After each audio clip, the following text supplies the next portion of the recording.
বিসমিল্লাহির রহমানির রহিম। আমি তারেক রহমান বলছিলাম। প্রিয় ভাই বোনেরা, উপস্থিত মুরব্বীবর্গ, এলাকাবাসী ভাইরা, আসসালামু আলাইকুম। কেমন আছেন আপনারা? আচ্ছা, আজকে আপনাদের এখানে জনসভা নেই। আমি কবে এসেছিলাম জানি? 2004 না? হ্যাঁ, 2004 এই এলাকায় কিন্তু আমি এসেছিলাম, মনে আছে? হয়তো অনেকের সাথে সেদিন দেখা হয়েছিল। তা আজকে আবার আলহামদুলিল্লাহ আল্লাহর মধ্যে বহু বছর পরে এসেছি।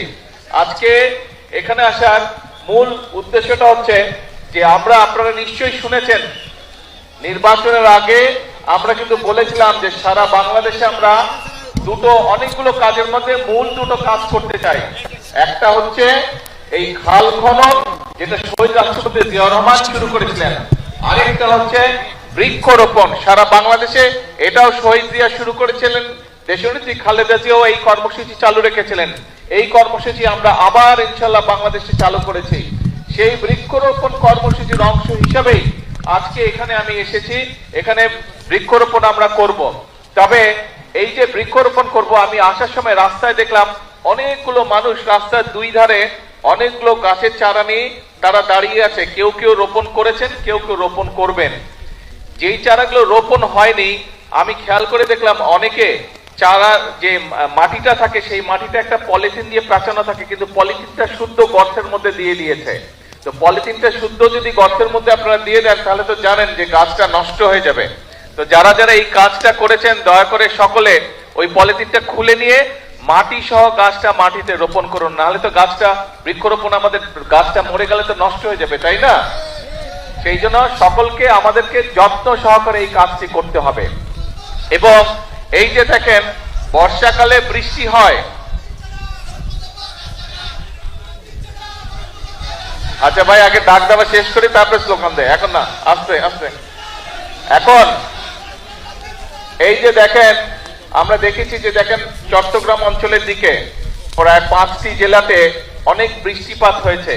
তার আগে আবার বৃষ্টিপাত ছিল না বেশ অনেকদিন, তাই না? বৃষ্টি এই যে হচ্ছে, মাঝখানে অনেকদিন গ্যাপ ছিল না বৃষ্টির। এই যে কখনো বৃষ্টি বেশি হচ্ছে, কখনো বৃষ্টি হচ্ছেই না প্রায়। এই যে আবহাওয়ার এই বিষয়টা, এটা কেন হচ্ছে? কারণ সারা পৃথিবীতে আবহাওয়ার সমস্যা হচ্ছে, কিন্তু বাংলাদেশে বেশি হচ্ছে এই কারণ যে আগে আমরা যখন ছোট ছিলাম তখন শীতকালে যতটা শীত পড়তো, এখানে অনেক মুরব্বী আছে, মুরব্বীরা ভালো বলতে পারবেন যে এখন কিন্তু আগের মতন শীত পড়ে না। এখন আগের মতন শীত পড়ে না, আবার গরমের সময় অনেক বেশি গরম পড়ে। তো এই যে সব সমস্যাগুলো, এই সমস্যাগুলো যদি আমাদেরকে সমাধান করতে হয় বা এই সমস্যার কষ্টটা যদি কমিয়ে আনতে হয়, আমাদেরকে সারা দেশে অনেক গাছ লাগাতে হবে। 20 কোটি মানুষের দেশ, আমাদের যে পরিমাণ গাছ থাকা প্রয়োজন সেই পরিমাণ গাছ সারা বাংলাদেশে নেই। এবং সেই কারণেই শহীদ জিয়া যে কর্মসূচিটি শুরু করেছিলেন, দেশনেত্রী খালেদা জিয়া এই যে বৃক্ষরোপণ কর্মসূচি থেকে এগিয়ে নিয়ে গেছেন। আমরাও বর্তমানে বিএনপি দেশ পরিচালনার দায়িত্বে আছে, আমরা অনেকগুলো কর্মসূচির পাশাপাশি আমাদের এই কর্মসূচিটাকেও সারা দেশে আমরা এই কর্মসূচিটা চালু রাখতে চাই। এবং ইনশাআল্লাহ আগামী 5 বছরে আমাদের পরিকল্পনা হচ্ছে যে আমরা 25 কোটি গাছ, আমরা আগামী 5 বছরে সারা দেশে 25 কোটি গাছের চারা আমরা রোপণ করব। এখন একটি গুরুত্বপূর্ণ বিষয় আছে, আজকে প্রায় এখানে 2000 গাছের চারা রোপণ করা হবে। যারা যারা যে গাছের চারাটি রোপণ করবেন, আপনাদের দায়িত্ব কিন্তু আজকে রোপণ করে চলে গেলেই কিন্তু, শুধু রোপণ করলেই কিন্তু কাজ শেষ হয়ে যাচ্ছে না। একটি শিশু যখন ভূমিষ্ঠ হয়, শিশুটা ভূমিষ্ঠ হলেই কিন্তু বাবা মায়ের কাজ শেষ হয়ে যায় না, বরং শিশুটা ভূমিষ্ঠ হবার পরে শিশুটাকে যত্ন সহকারে গড়ে তোলা, যত্ন সহকারে মানুষ করাই হচ্ছে সবচেয়ে আসল কাজ। কাজেই এই গাছটা যেটা আপনারা আজকে রোপণ করবেন, এই যে 2000 গাছের চারা রোপণ করা হবে, এই গাছটা কিন্তু শিশু গাছ, আজকে শিশুর মতন এটিকে বড় করতে হবে। কাজেই যারা যারা গাছের চারাটি রোপণ করবেন তাদের কাছে আমার অনুরোধ থাকবে, এবং যেই বাড়ির সামনে গাছটি রোপণ করা হচ্ছে সেই বাড়িতে যারা বসবাস করবেন অথবা আশেপাশে যদি দোকান থাকে, প্রত্যেকের কাছে আমার অনুরোধ থাকবে, আহ্বান থাকবে যে গাছটি একটা সাইজে বড় না হওয়া পর্যন্ত দয়া করে গাছটিকে যে যতটুকু পারেন, যেভাবে পারেন গাছটিকে দয়া করে যত্ন করবেন যাতে গাছটি বড় হতে পারে। কারণ এই গাছটি যদি বড় হয়, আপনি বুক ভরে শ্বাস নিতে পারবেন। এই গাছটি যদি বড় হয়, এই গাছটি বড় হলে এই গাছের তলায় আপনি শান্তি মতন ছায়ায় বসতে পারবেন। কাজে এই গাছটি আমাদের উপকারের জন্যই হবে, শুধু আপনার না, আপনার সন্তান, আপনার পরিবার, আপনার এলাকার মানুষ, আপনার পাড়ার মানুষ সকলে এই গাছের সুবিধা পাবে। গাছটি গরমকালে যখন গাছটি বড় হবে, গরমকালে যখন বাতাস হবে গাছটিতে, এই সেই বাতাসের যে শান্তির স্পর্শ বাতাস সেটিও আপনি পাবেন। কাজেই আসুন, আমরা যদি আমাদের এলাকাটাকে সুন্দর করতে চাই, আমরা যদি আমাদের দেশটাকে সুন্দর করতে চাই, তাহলে অবশ্যই আমাদেরকে এই গাছের যত্ন নিতে হবে, বৃক্ষ রোপণ করতে হবে।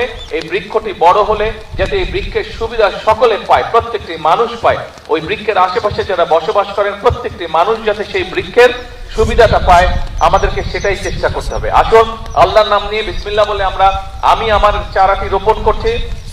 যারা যারা এখনো রোপণ করেননি তাদেরকে অনুরোধ করব, কিন্তু মূল কথা হচ্ছে যে শুধু আজকে রোপণ করে চলে গেলেই হবে না, গাছটি যত্ন নিতে হবে যাতে গাছটি বড় হতে পারে।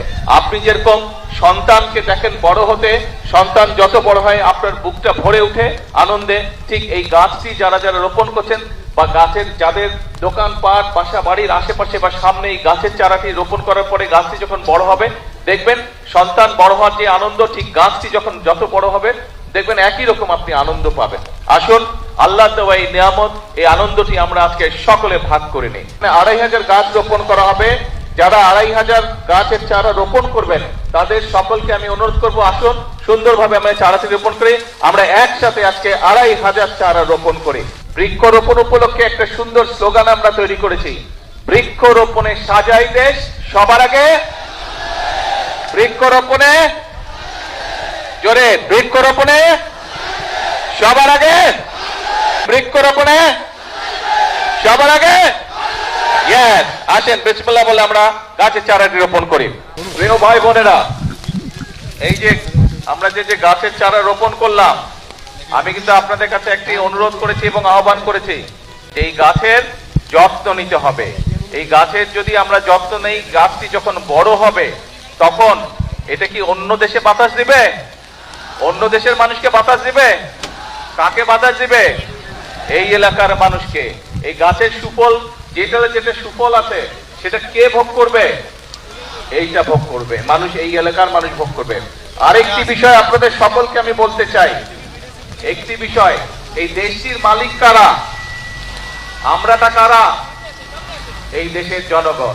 এখন যেহেতু আপনারা এই দেশের জনগণ, এই দেশের মালিক, আপনি যেই ঘরের মালিক, যেই ঘরে আপনি থাকেন, সেই ঘরের যত্ন কে করে? সেই ঘরটি যদি ময়লা হয়ে যায়, কোন একটি খুঁটি দুর্বল হয়ে যায়, তো সেইটির যত্ন কে করে? ঠিকঠাক কে করে? ঘরের মালিক করে না? ঘরের মালিক করে। তো দেশটা যেহেতু আমাদের সকলের, এই দেশটার তো আমাদেরকে যত্ন করতে হবে। এই যে দেখেন খালটা, এই আমার সামনে ওইখানে একটা প্লাস্টিকের বোতল পড়ে আছে, তারপরে এখানে একটা প্লাস্টিকের বোতল পড়ে আছে। এই যে পত্রপত্রিকা খুললে আমরা দেখি বিভিন্ন জায়গায়, এই যে বর্ষার সময় এখন আমরা কি দেখি, বিভিন্ন জায়গায় পানি জমা হয়ে যাচ্ছে, হচ্ছে না?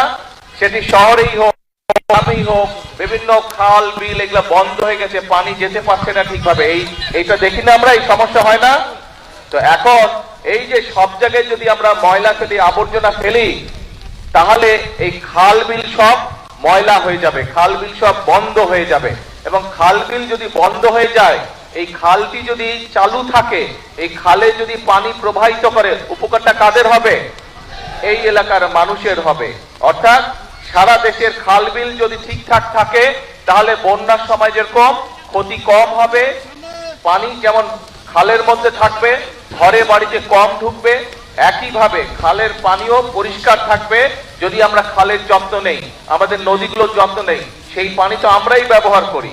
তো সেই জন্য আপনাদের সকলের কাছে আমার অনুরোধ থাকবে, এই রাস্তা দিয়ে আসার সময় দেখলাম যেখানে যেখানে বাজার আছে, সেইখানে বিভিন্ন রকম কাগজ পত্র, পলিথিন, প্লাস্টিকের ব্যাগ, বিভিন্ন জিনিস পড়ে, প্লাস্টিকের বোতল পড়ে পরিবেশটা একদম নষ্ট হয়ে যাচ্ছে। পরিবেশ যদি নষ্ট হয়ে যায়, তাহলে ক্ষতিটা কার হবে বলেন তো? কারণ এই যে ঢাকা শহরে গেলে এই বিভিন্ন পরিবেশের কারণে ধোঁয়া, গাড়ির ধোঁয়া, ট্রাকের ধোঁয়া, ইঞ্জিনের ধোঁয়া, এই ময়লা, মানুষের শ্বাস নিতে কষ্ট হয়। এই গ্রামে আসলে তাও কিছুটা ভালো লাগে, তাও কিছুটা বুক ভরে শ্বাস নেওয়া যায়। কিন্তু এই আবর্জনা দিয়ে যদি সব জায়গায় ভরে যায় তাহলে তো পুরো দেশের পরিবেশ নষ্ট হয়ে যাবে।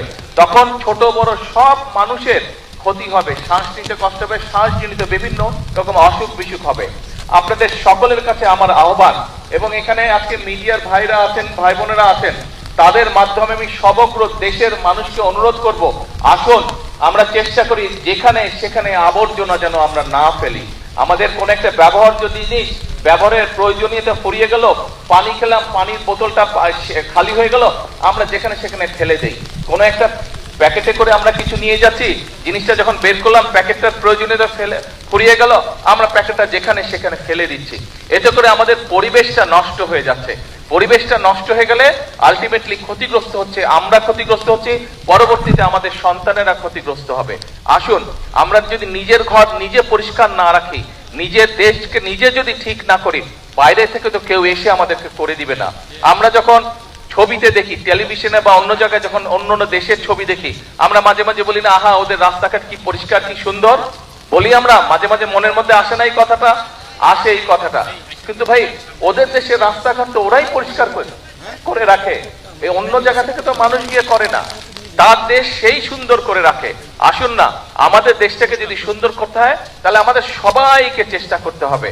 আপনাদের বাড়িতে, একটা বাড়িতে যদি 5-7 জন মানুষ থাকে, আপনার পরিবারে তো 5-7 জন মানুষ থাকে না? এখন একজন মানুষ যদি সারাদিন বাড়ি পরিষ্কার করে আর বাকি 5-7 জন মিলে যদি সারাদিন ময়লা করে, ওই বাড়ি পরিষ্কার রাখা সম্ভব? ঘর পরিষ্কার গুছিয়ে রাখা সম্ভব? তো দেশটাও তো ঘরের মতনই। কয়েকজন যদি শুধু পরিষ্কার করে, এই যারা সরকারি যাদের দায়িত্ব পরিষ্কার, তারাই শুধু পরিষ্কার করে, সবাই মিলে যদি শুধু ময়লা করতে থাকে তাহলে তো পরিষ্কার রাখা সম্ভব হবে না। আমাদের সকলকে মিলে পরিষ্কার করতে হবে। যেখানে ময়লা ফেলার জায়গা, সেই ময়লাটা সেখানেই ফেলতে হবে। আমরা যদি চারিদিকে ছড়িয়ে ছিটিয়ে ময়লা ফেলি, একদিকে যেরকম দেখতে খারাপ লাগবে, আপনারা তো বাসে করে বিভিন্ন জায়গায় যান না, বরিশাল সদরে যান, ঢাকায় যাচ্ছেন, বিভিন্ন জায়গায় যাচ্ছেন, বাসে করে যখন যাবেন দেখবেন যেখানে বাজার ঘাট দোকানপাট আছে সেখানে ময়লা দিয়ে ভরা, সেখানে বিভিন্ন রকম আবর্জনা দিয়ে ভরা। ময়লা দেখতে কারো ভালো লাগে? তো ময়লা হলে কি হয়, পরিবেশটা ময়লা হয়ে যায়, দেখতেও ভালো লাগে না, দেখতেও ভালো লাগে না। তাহলে আসুন আমাদের দেশের যত্ন আমাদেরকে নিতে হবে, আমাদের দেশকে গড়ে তুলতে হবে আমাদেরকে। আমরা সবাই মিলে চেষ্টা করি, আমরা সবাই মিলে যদি সচেতন হই তাহলে আমরা আমাদের পরিবেশটা সুন্দর করতে পারবো। আমরা যদি আমাদের পরিবেশটা সুন্দর করতে পারি, আমাদের ভবিষ্যৎ বংশধররা একটা সুন্দর জায়গায় থাকতে পারবে। আমরা এইভাবে, এই যে খালের মধ্যে প্রয়োজন শেষ হয়ে গেছে, প্লাস্টিকের বোতল ফেলে দিয়ে গেছে, ওখানে আরেকটা প্লাস্টিকের পানির বোতল ফেলে দিয়ে গেছে, বিভিন্ন জায়গায় দেখবেন যে পলিথিন ফেলে দিয়ে গেছে, কাগজ ফেলে দিয়ে গেছে, ওই যে ওখানে খুব সম্ভব একটা সিগারেটের প্যাকেট পড়ে আছে। আসুন আজকে থেকে আমরা চেষ্টা করি আমরা যত্র তত্র ময়লা ফেলবো না।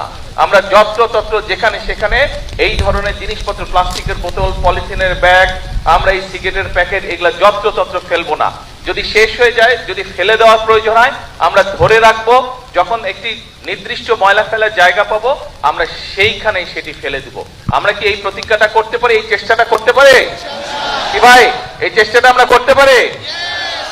খুব কাজা। আমার পকেটে যদি হাত দেন, এই দেখেন টিস্যু বের হবে আমার পকেট থেকে।